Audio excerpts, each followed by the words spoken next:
ಪಾರಾಯಣದ ಬಗ್ಗೆ ಹೇಳ್ತೀನಿ, ಆಮೇಲೆ ವಿಷಯವನ್ನ ನಾನು ಆರಂಭ ಮಾಡ್ತೀನಿ. ನಾವು ನೀವೆಲ್ಲ ಏನೋ ಒಂದು ಕಾಲದಲ್ಲಿ ಯಾರು ಮುಟ್ಟಬಾರ್ದು, ಯಾರು ನೋಡಬಾರ್ದು, ಯಾರು ಕೇಳಬಾರ್ದು, ಯಾರು ಕೂಡ ಆ ಕಡೆ ಹೋಗಬಾರ್ದು ಅನ್ನೋದೊಂದು ಬಂಧನ ಇತ್ತು. ಆ ಬಂಧನಗಳೆಲ್ಲ ಇವತ್ತೆಲ್ಲ ವೈಜ್ಞಾನಿಕವಾಗಿ ಹೊರಗೆ ಬಂದ ಮೇಲೆ ಎಲ್ಲಾ ಬಂಧನಗಳನ್ನ ಕಳಿಸಿಕೊಂಡು ಯಾರಾದರೂ ಮಾಡ್ಬೋದು, ಯಾರಾದರೂ ಸಾಧಕರಾಗಬಹುದು. ಆ ಸಾಧನೆ ಹಾಗೆಯಲ್ಲಿ ಮಿತ್ರವು ಸಾಗಿದರೆ ಕತ್ತಲವು ಬಾರದು ಜೀವನದಲ್ಲಿ ಅನ್ನುವಂತೆ ಇವತ್ತು ವಿಶೇಷವಾಗಿ ಏನಂತಂದ್ರೆ 16ನೇ ವರ್ಷದ ಅಪ್ಪ ಅವರ ಒಂದು ಪುಣ್ಯಾಶ್ರಮ ಮೃಗದಲ್ಲಿ ನಡೆದಿದೆ.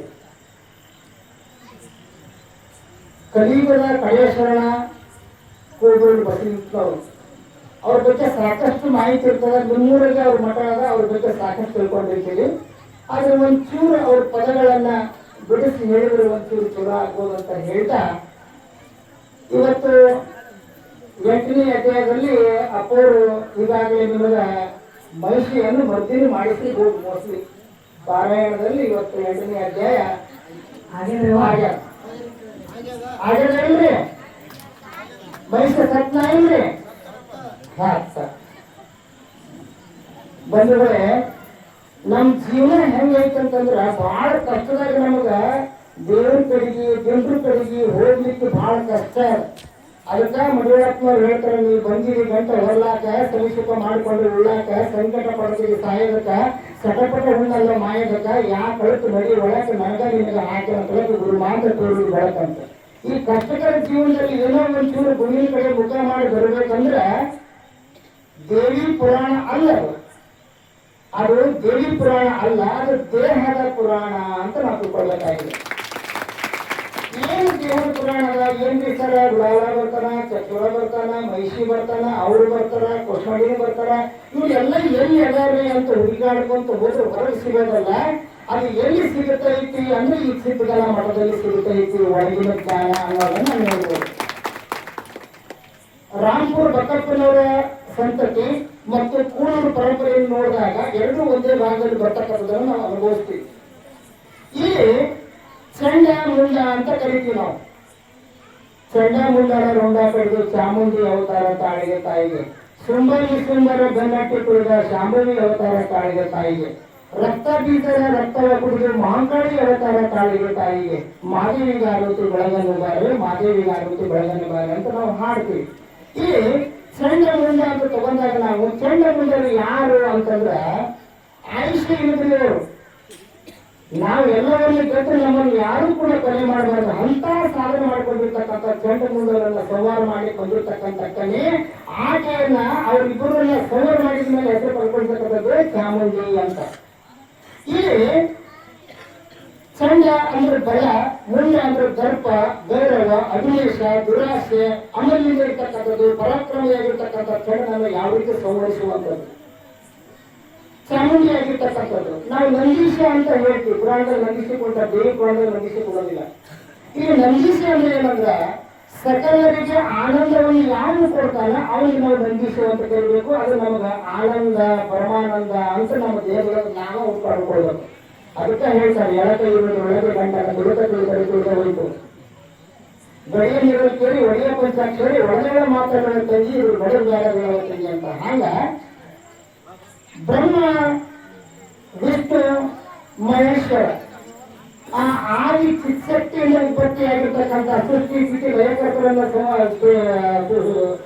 ಉತ್ಪತ್ತಿ ಮಾಡಿರ್ತಕ್ಕಂಥ ಆದಿಶಕ್ತಿ ಬ್ರಹ್ಮ ಅಂದ್ರೆ ವೇದಗಳಿಲ್ಲ, ಬ್ರಹ್ಮಜ್ಞಾನ ಅಂತೀವಿ. ಅದಕ್ಕೆ ಶುದ್ಧ ಜ್ಞಾನ ಅಂತ ನಾವು ಕರಿತೀವಿ. ಆ ಶುದ್ಧ ಜ್ಞಾನವನ್ನು ಕರಿಬೇಕಾದ್ರೆ ನಾವು ತನ್ನವನ್ನು ಶುದ್ಧಗೊಳಿಸಿಕೊಳ್ಳುವಂಥದ್ದು ಬಹಳ ಪ್ರಮುಖವಾಗಿರ್ತಕ್ಕಂಥದ್ದು. ಈಗ ಚಿತ್ಶಕ್ತಿ ಅಂತ ಬರ್ತದೆ. ಆ ಚಿತ್ಶಕ್ತಿಯಲ್ಲಿ ಆ ಸಮ್ಯಕ ಜ್ಞಾನ ಬ್ರಹ್ಮನ ಅನುಭವಾತ್ಮಕ ಜ್ಞಾನವನ್ನು ಪಡ್ಕೊಂಡಾಗ ನಾವು ಚಿತ್ಶಕ್ತಿ ಆಗಲಿಕ್ಕೆ ಸಾಧ್ಯ. ಆದರೆ ಮನುಷ್ಯನ ಮಾಡುವಂಥದ್ದು ಸಾಧನ ಆಗಲಿಕ್ಕೆ ಸಾಗಿದ್ರೆ 100ಕ್ಕೂ 100 ನಾವು ಕೂಡ ಸಾಧ್ಯ ಮಾಡ್ಬೋದು ಅನ್ನೋ ಮಾತನ್ನು. ಇಲ್ಲ ಶಿವಶಕ್ತಿ ಅಂತಾರೆ. ಶಿವಶಕ್ತಿ ಅಂದ್ರ ನಾವು ಬಹಳ ಸಲ ಬೈತೀವಿ, ಏನ್ ಮಣ್ಣು ತಿನ್ನೋ ಕೆಲಸ ಮಾಡಿದಿ ನೀನು, ಏನ್ ಮಣ್ಣು ತಿನ್ನೋ ಕೆಲಸ ಮಾಡಿದಿ, ಈ ಕೆಟ್ಟ ಕೆಲಸ ಮಾಡಿದಿ ಅಂತ ಬೈತಾರೆ. ಅದು ತಪ್ಪದ. ಮಣ್ಣಾಗ ಏನ್ ಸಿಕ್ಕಿಲ್ಲ ಹೇಳ್ರಿ? ಮಣ್ಣಾಗ ಬಂಗಾರ ಸಿಕ್ಕಾರ, ಬೆಳ್ಳಿ ಸಿಕ್ಕಾರ, ಕಬ್ಬು ಸಿಕ್ಕಾರ, ಸಕ್ಕರೆ ಸಿಕ್ಕಾರ, ಬೆಲ್ಲ ಸಿಕ್ಕಾರ, ಹೂವು ಸಿಕ್ಕಾರ, ಹಣ್ಣು ಸಿಕ್ಕಾರ, ಎಲ್ಲ ಸಿಕ್ಕಾವ. ಅದಕ್ಕೆ ಭಾರತದ ಬಂದಿರುವ ರೈತ ಅಂತೀವಿ. ಏಳುತ್ತಲೇ ಎದ್ದು ಯಾರ್ಯಾರು ನೀವು ಹೇಳಿ ಏಳು ಜೀವಿಗೆ ಗಳಿಗಳು ಉಂಟಾಗಿ ಎದ್ದನ್ನು ಗಳಿಗೆ ನೆಲೆಯಲ್ಲ ಅಂತ ಹೇಳ್ತೀವಿ. ಬ್ಯಾಸಿಗೆ ದಿವಸಕ್ಕೆ ಬೇವಿನ ಮರತಂಪ ಭೀಮರತಿ ಎಂಬ ಹೊಳೆತಂಪ ಆಡದವ ನೀತಂಪ ನನ್ನ ತವರಿಗೆ ಅಂತ ಹೇಳ್ತೀವಿ. ಅದಕ್ಕೆ ಶಿವಶಕ್ತಿ ಅಂದ್ರೆ ಸಕ್ಕರೆ, ಸಿಹಿ, ಪುಷ್ಪ, ಸುವಾಸನೆ, ಹೊಳೆ, ಗಾಳಿ ಇವೆಲ್ಲವನ್ನು ಕೇಳ್ತೀವಿ. ಆಮೇಲೆ ಮಾಯಾ ಅಂತ ಕರಿತೀವಿ. ಈ ಮಾಯಾ ಅಂದ್ರೆ ಅಹಂ, ನಾನು ಎಂಬುದು ಅಹಂಕಾರ, ನಾನೇ ಎಂಬುದು ದುರಂಕಾರ, ನನ್ನಿಂದಲೇ ಎಂಬುದು ಸರ್ವನಾಶ. ಅದಕ್ಕೆ ನಾನು ಎಂಬ ಅಹಂಕಾರ ಹೋಗಿ ನೀನು ಎಂಬುದು ಯಾವಾಗ ಬರ್ತದೆ ಅವಾಗ ನಾವು ಸನ್ಮಾರ್ಗದಲ್ಲಿ ಸಾಧ್ಯಕ್ಕೆ ಸಾಧ್ಯ ಅನ್ನುವ ಮಾತನ್ನು ಹೇಳ್ತಾರೆ. ಇಲ್ಲಿ ಉಪಾಧಿ ಅಂತ ನಾವು ಕರಿತೀವಿ. ಈ ಜೀವ ಜಗತ್ತಿಗಾಗಿ ತೋರುವಂತಹ ಜ್ಞಾನವನ್ನು ಉಪಾಧಿಯಾಗಿ ಬಳಸ್ಕೊಳ್ಬೇಕಾಗ್ತದೆ. ಈಶ್ವರ, ಶಿವ, ಪರಮಾತ್ಮ 108 ಹೆಸರುಗಳಿಂದ ಕರೀತಕ್ಕಂಥವನು. ಈಶ್ವರ ಅಂದ್ರೆ ವಿದ್ಯೆಯಿಂದ ಕೂಡಿರ್ತಕ್ಕಂಥ ಚಿತ್ಶಕ್ತಿ ಯಾವುದಕ್ಕಂತಾರೆ ಅದಕ್ಕೆ ನಾವು ಈಶ್ವರ ಅಂತ ಕರಿಬೇಕನ್ನುವುದನ್ನು ಈ ಪುರಾಣದಲ್ಲಿ ಹೇಳಿರ್ತಕ್ಕಂಥದ್ದು. ಇನ್ನು ಜೀವ ಅಂತ ಬಂದಾಗ ಆ ವಿದ್ಯೆಯನ್ನ ಸಂಪಾದನೆ ಆದ್ಮೇಲೆ ಚಿತ್ಶಕ್ತಿಯನ್ನ ಈಶ್ವರ ಆಗ್ತದೆ. ಈಶ್ವರ ಆದಾಗ ನಿರ್ಲಿಪ್ತ ತತ್ವವನ್ನು ಪಡ್ಕೊಳ್ಳಿಕ್ಕೆ ಸಾಧ್ಯ. ಇದು ಹೇಗೆ ಹೇಳ್ತೀವಿ ಅಂದ್ರೆ ಬಹಳ ಸರಳವಾಗಿ ಹೇಳ್ಬೇಕಂತಂದ್ರೆ, ನಿಮ್ಮ ಮನೆಗೆಲ್ಲ ಆಕಳದವು ಹಾಲು ಹಿಂಡ್ತೀರಿ. ಹಾಲಿನೊಳಗೆ ಒಮ್ಮ ಕೈ ಹಾಕಿ ನೀವು ಬೆಣ್ಣೆ, ಮೊಸರ, ತುಪ್ಪ ತೆಗಿಯಕ್ಕೆ ಸಾಧ್ಯ ಇಲ್ಲ. ಇದು ನಿಮಗೆಲ್ಲ ಗೊತ್ತಿರ್ತಕ್ಕಂಥ ವಿಷಯ. ಮತ್ತೆ ಹೆಂಗ್ ಮಾಡ್ಬೇಕು? ನಮ್ಮ ದೇವರಿರ್ತಕ್ಕಂಥ ಅಹಂ ಗುಣಗಳನ್ನು ಕೊಂದು ಭಗವಂತ ನೀನೇ ಅಂತ ಯಾಕ ನಂಬಿ ಕರೆದ್ರೆ ಓಯ ಮೂಲ ಶ್ರೀಮಂತಿ ನಂಬಿ ಕರೆದಿಲ್ಲ.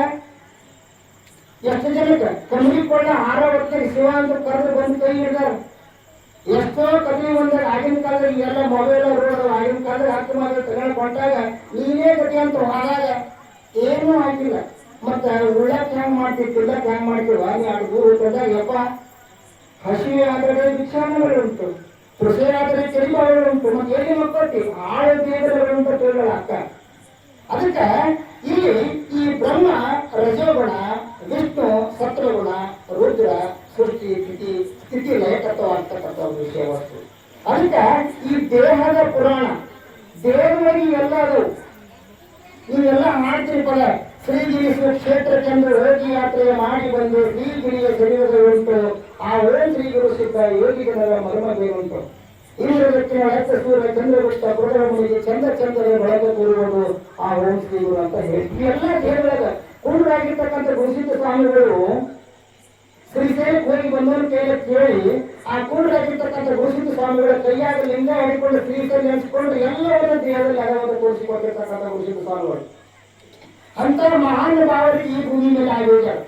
ಮತ್ತೆ ಈ ತಪ ಅಂದ್ರೆ ಏನು ಅಂತ ಕೇಳ್ತೀವಿ. ತಪ ಅಂದ್ರೆ ನಾವು ಬೇರೆ ಬೇರೆ ತಿಳ್ಕೊಂಡು ತಪಸ್ ಕುಂತಾರೆ, ತಪಸ್ ಮಾಡ್ತಾರೆ, ಅದು ಮಾಡ್ತಾರೆ, ಇದು ಮಾಡ್ತಾರೆ ಅಂತ.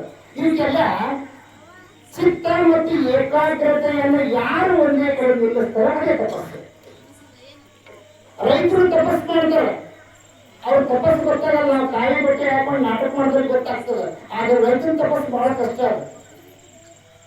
ರೈತರಿಗಿದೆ ಗುರುವಿಗೆ ಬರಲ್ಲ, ಗುರುವಿನಿದೆ ರೈತರಿಗೆ ಬರಲ್ಲ. ಯಾಕಂದ್ರೆ ನೀವು ಭೂಮಿ ಯಾವಾಗ ಬೀಜ ಹಾಕ್ಬೇಕು, ಯಾವಾಗ ರೆಂಟೆ ಕೊಂಡೆ ಹೊಡಿಬೇಕು, ಯಾವಾಗ ಗೊಬ್ಬರ ಕೊಡಬೇಕು, ಯಾವಾಗ ಕಳೆ ತೆಗಿಬೇಕು, ಯಾವಾಗ ಕೊಯ್ಲು ಮಾಡಬೇಕು ಅಂದ್ರೆ ನಿಮ್ಗೆ ಗೊತ್ತಲ್ಲ. ಗುರುವಿಗೂ ಅಷ್ಟೇ.